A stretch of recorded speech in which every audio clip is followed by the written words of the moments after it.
This is Nightline. Tonight, the Manson family murders, one of the most notorious crimes in American history. I'm a convict. I'm not a Sunday school teacher. Inside one of the killer's controversial bid for parole, more than 50 years after the crime. I began to stab her. I remember her saying, "I'm already dead." Should she be set free? Sit your ass in jail. Your second chance was the chance to live. Plus, real mugshot social media hoax. It's getting out of hand. How one bad decision turned her life upside down. Don't believe everything you see on the internet. Her mugshot used for a fake viral story. A tip dispute with a waitress throwing breadsticks at her customer. The next day, 5 million people have seen this. And I've never worked at an Olive Garden a day in my life. And Duke no more. Why Prince Andrew gave up all of his titles. From ABC News headquarters in New York, this is Nightline.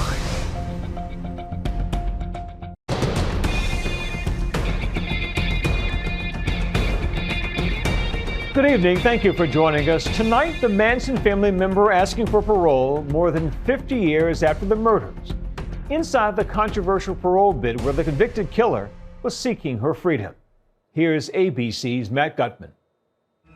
I'm a convict. I'm an outlaw. I'm a rebel. I'm not a Sunday school teacher. An unhinged cult leader, Charles Manson, and his giggling disciples, killers who turned a beautiful summer night in Los Angeles into a bloodbath. Movie star Sharon Tate and 4 other persons were murdered in her home in Bel Air. Horrific, inhuman, savage. 56 years later, the faces of evil are now facing freedom. I began to stab her. I remember her saying, "I'm already dead." Amazingly, in 2025, the Manson story is still making headlines. Charles Manson joined the Manson cult when she was just 19. Manson murder, Patricia Krenwinkel, has been recommended for parole. Patricia Krenwinkel is the longest-serving female in California prison. Back in 1994, Diane Sawyer interviewed Charles Manson in prison. I never told anybody to do anything other than what they wanted to do. And if they wanted to do murder, that was okay with you? That was none of my business, woman. She also talked to killers Krenwinkel and Leslie Van Houten. I stabbed Mrs. LaBianca in the lower back about 16 times. Every day I wake up and know that I'm a destroyer of the most precious thing, which is life. Patricia Krenwinkel eventually admitted to carving war into Lino LaBianca's abdomen, putting a carving fork in his throat and leaving it there. Pretty horrible stuff. She's cold. She's calculated. She's very easily influenced. Krenwinkel's bid for freedom may not be so far-fetched. Leslie Van Houten has now been released from prison. In 2023, major controversy erupted when Van Houten was granted parole. So the question, should Krenwinkel also get out? If we're going to let her out, we have to effectively trust her that she has learned these lessons and won't commit these crimes again.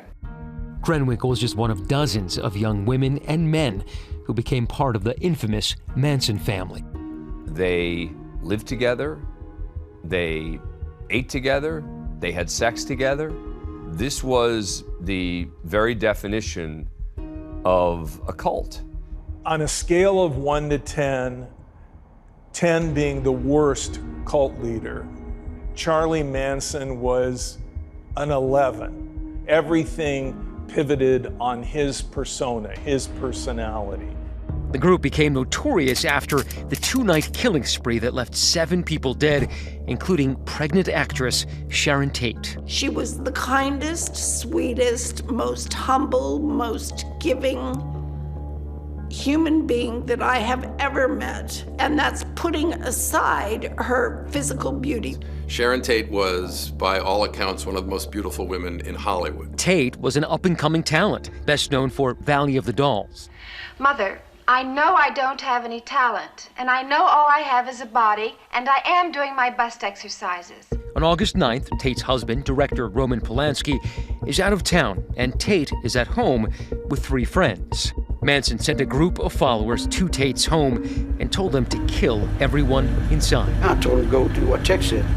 I never told anybody to do anything other than what they wanted to do. Oh, Charlie's just absolutely lying. There wasn't one thing done that was even allowed to be done without his expressed permission. Jay Sebring was very protective of Sharon and said, no, you know, she's 8.5 months pregnant. She can't sit on the floor. And Watson then stabbed him, shot him, killing him. And then pandemonium broke loose. When there was an attempt to tie everyone up, eventually Abigail Folger started to get herself undone, and she took off. Krenwinkel caught Folger on the lawn. I ran her down, and I began to stab her. I remember her saying, "I'm already dead." When I looked around, I knew this is wrong, but you're in part of this horrendous dance. And it was like, no matter what or anywhere I turned, it wasn't going to stop. Meanwhile, inside, Manson follower Susan Atkins is facing off with Sharon Tate. When Sharon was being stabbed to death, Susan said that she begged for the life of her baby. She said, just, I don't care what you do to me, please spare my baby. And then in her dying breath, she called out to her mother. It's so breathtakingly despicable. When I got back to the ranch, we got out of the car, Charlie came up and asked everybody how it went. I looked at him and I said, Charlie, they were so young.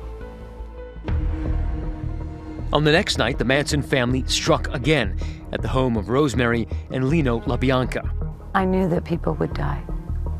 I knew that there would be killing. It had been said by Charlie to make sure that there was all these witchy signs. And I went, and Mr. LaBianca was already dead. And I had gotten a fork, and I stabbed him with a fork repeatedly, and eventually left the fork in him. And then I wrote words all over the house. Helter Skelter. Helter Skelter. And Rise. And I think there was something else. Pigs, probably. The killers were all arrested and charged a few months later and put on trial for capital murder. Charlie, could you look this way, please? How do you feel, Miss Krenwinkel? The women would wear these little, like, girly dresses with ruffles and stuff and little pigtails, and they'd hold hands and skip in and out of the courtroom singing nursery rhymes or singing songs that Manson had composed.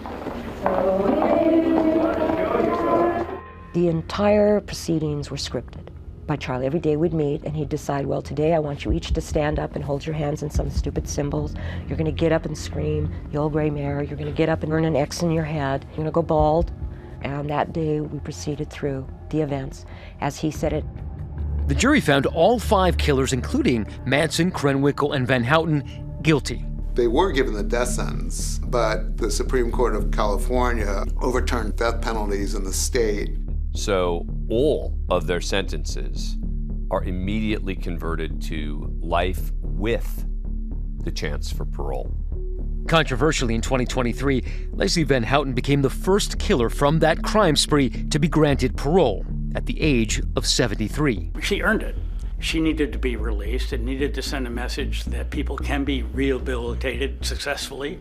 With Van Houten released, Krenwinkel, now 77 years old, hopes freedom could be in her future too. Keith Watley is her attorney. This wasn't just murder, it was mutilation. It was something that most people consider beyond the pale. Does she have insight about what she did? She talks about why she was so receptive to what Manson was offering, which was like an answer for her to like who she is in the world, who she's supposed to be, what she's supposed to do. He showed up pretending to have all the answers when she had none in her life. I do think that people look at a Krenwinkel and think, oh, look at Nona, look at, this is a grandma. How could she possibly be a threat to the community? Well, she still has her voice. I don't think you can just look at the age of a person and think that they are not a threat to society. Over the summer, the parole board did recommend Krenwinkel for release, but just this week, Governor Gavin Newsom reversed the parole board, meaning Krenwinkel will stay in prison, at least for now. The governor, in reversing the grant of parole, focused on insight. He recognized that, yes, she was very young when she committed the crime, and she's very old now. But he said those factors are outweighed by her lack of insight, her inability to understand what she did wrong, her casting of blame on others. That lack of insight means she poses an unreasonable risk of safety to society, and we agree. Krenwinkel's attorney Keith Watley said in a statement, the governor has unfortunately chosen politics over people. Sit your ass in jail. Take what you were sentenced to. Be happy. Your second chance was the chance to live. That's more than any of your victims had. So take the second chance you were given and do the most with it. Our thanks to Matt. To learn whether or not Patricia Krenwinkel got parole, watch Impact by Nightline, Evil, Manson Killers Freed, now streaming on Disney Plus and Hulu. Up next, the viral social media hoax that turns a Texas college student's life upside down.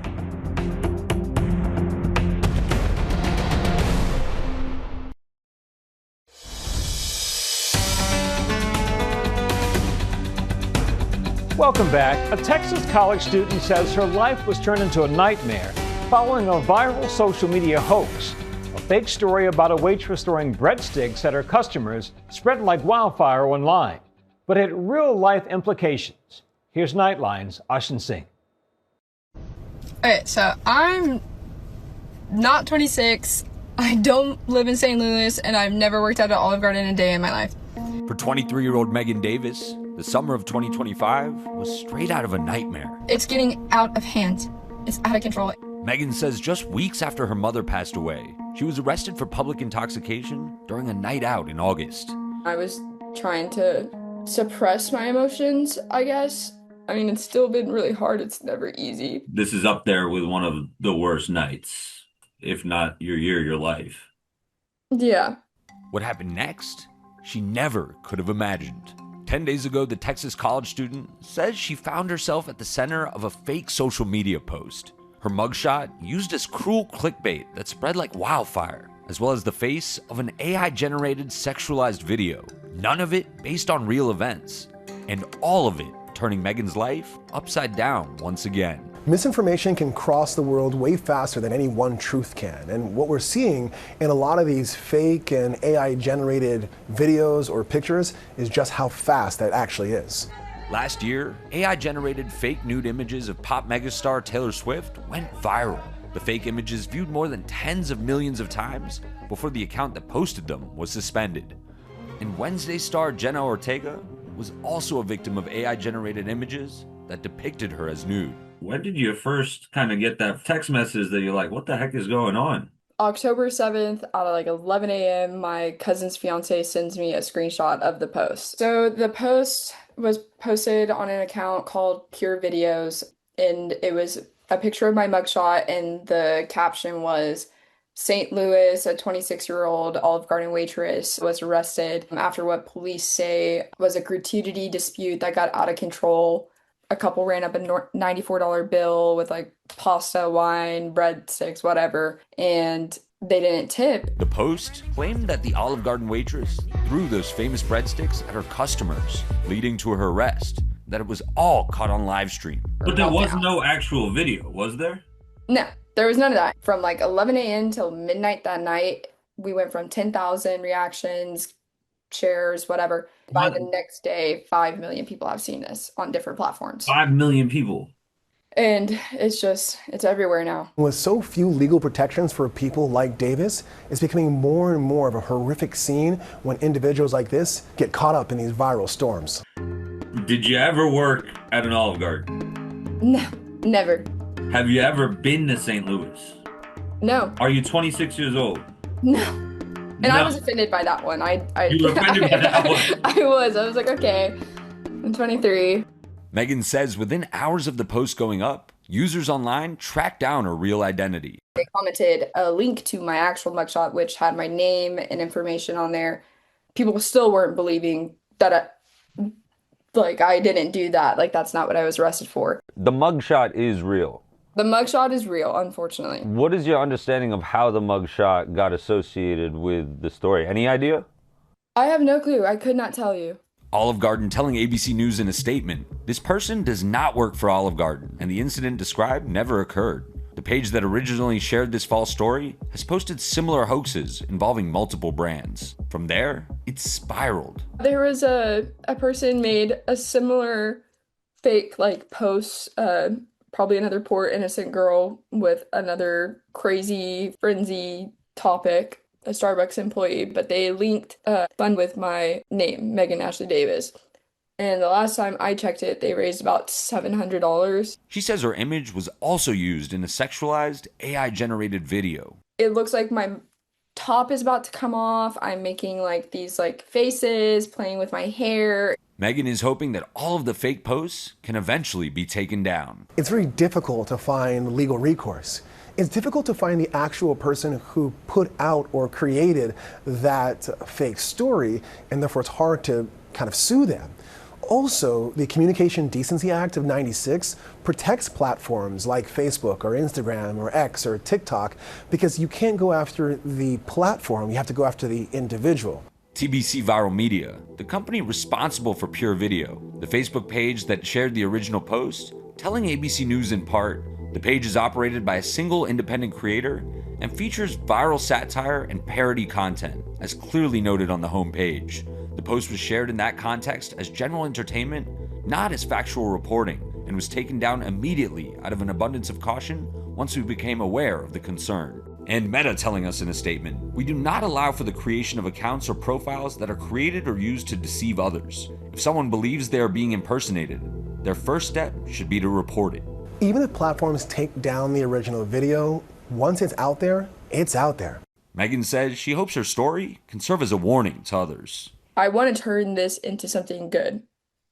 I want to share the awareness, and I want people to think about what they're posting. What's your message to people of all generations who use social media and are scrolling and will see articles like that and might join in on the fodder, not realizing that there is a name and a person behind that face?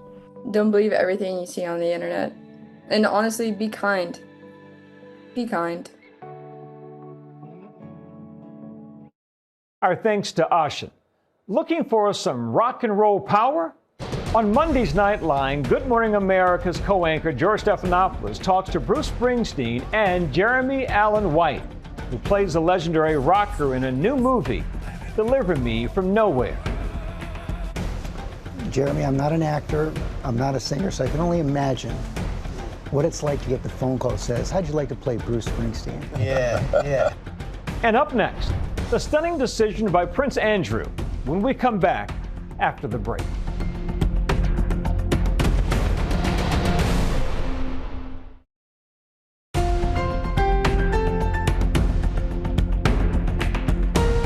And finally tonight, Prince Andrew is giving up his royal titles and honors. No more Duke of York. The decision comes after years of scandals linked to his association with convicted sex offender Jeffrey Epstein. While Andrew will remain a prince, his former wife, Sarah Ferguson, will no longer be the Duchess of York. His daughters, however, will remain princesses. And that's Nightline for this evening. Watch our full episodes on Disney Plus and Hulu. We'll see you right back here on Monday. Thanks for the company, America. Have a good and safe weekend.